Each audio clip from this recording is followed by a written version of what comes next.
Euromomo es el resultado de un proyecto europeo que pretende monitorizar la mortalidad en Europa, incluido el Reino Unido. Los gráficos que publica se pueden considerar relativamente oficiales, si bien los países parece ser que están tomando como costumbre modificar las publicaciones por motivos los que sean. De todas maneras, y con todas estas limitaciones, esta presentación intenta responder a la pregunta si hemos protegido a nuestros mayores durante esta pandemia. La motivación es que nos encerraron para proteger a los viejos, nos pusieron las mascarillas obligatorias para proteger a los ancianos, nos impusieron la obligación moral de vacunarnos para proteger a los mayores de 65 años, mientras que la vacuna no era legalmente obligatoria. En términos generales, en global, ¿se podría decir que hemos tenido éxito?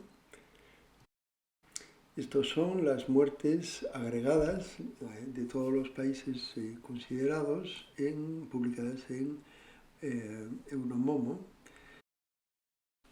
La significación de los picos de mortalidad se aprecia mejor considerando los z-scores, que son la desviación respecto de la media esperada de la mortalidad. Entonces aquí apreciamos 5 picos, el primero el de la llegada de la pandemia y luego otros 4 que tienen relaciones diversas con la pandemia y la forma en la que los gobiernos han afrontado esta pandemia.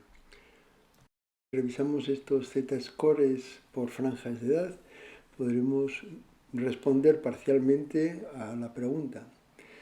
En la franja de 0 a 14 años, durante toda esta época, no encontramos los picos que se aprecian en la curva general.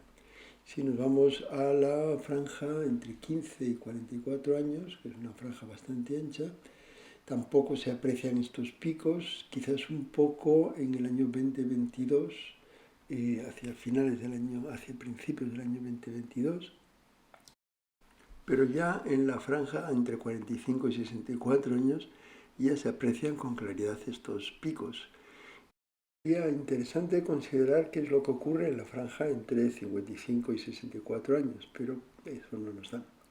De todas maneras, ya se aprecia este exceso de mortalidad significativo, que cuando vamos a la franja entre 65 y 74 años es todavía más pronunciado, con picos bastante por encima de 20 o cerca de 20 z-scores.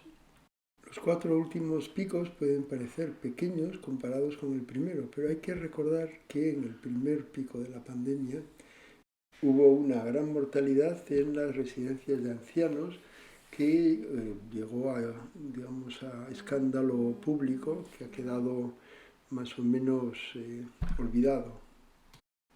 Cuando entramos en la franja entre 75 y 84 años, los picos son todavía más pronunciados y reproducen con bastante fidelidad los picos que se aprecian en la mortalidad global para todas las edades. Si consideramos los mayores de 65, prácticamente tenemos una reproducción de los picos que aparecen considerando todas las edades. Lo cual a mí me hace pensar que mayormente la mortalidad brutal ha estado para los mayores de 65 años. Y ya si consideramos los mayores de 85 años, se reduce un poco en la parte del 2022, pero tenemos a final de este año 2022 otra vez un resurgimiento de mortalidad. A la pregunta de si hemos protegido a nuestros mayores, pues yo me temo que la respuesta probablemente es que no. Estos serían los excesos de mortalidad, mostrando que para los mayores de 65 años se ha producido durante estos años un mayor exceso de mortalidad que para otras capas de edad. Estas gráficas muestran los excesos de mortalidad respecto de lo esperado en los años 2020, 2021 y 2022. Y se puede apreciar que prácticamente están y, digamos, dando el mismo resultado todos estos años. Quiere decir, y sería cuestionable si todas las medidas que se han tomado han tenido algún efecto. Pero bueno, no parece que nuestros parlamentarios tengan el más mínimo interés en hacer una revisión de lo que ha ocurrido. Concretamente, si vemos la franja de 65 años en adelante y nos fijamos en los números, para el año 2021 nos quedamos en una sobremortalidad de 300.000 personas, sobremortalidad, y más allá de lo esperado, y en los años 2020 y 2022 estamos rozando los 400.000 muertos en exceso en esta franja de edad. En total, pues más de 1 millón de muertos en exceso durante esta pandemia en la franja de edad de mayores de 65 años. Repito la pregunta, ¿efectivamente hemos protegido a nuestros mayores durante esta pandemia? ¿Las medidas tomadas han protegido y han salvado vidas de personas mayores?